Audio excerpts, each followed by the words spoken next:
Hello my beautiful people, welcome to MercyBeauty Styles channel. My name is Mercy.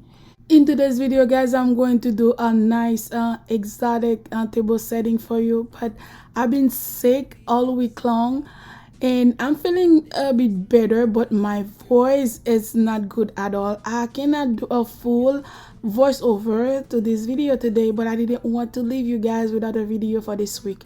I hope you guys enjoyed the video and I'll see you on my next one. So everything I use in the video gonna be in the description box down below. Make sure to check them out and keep on watching.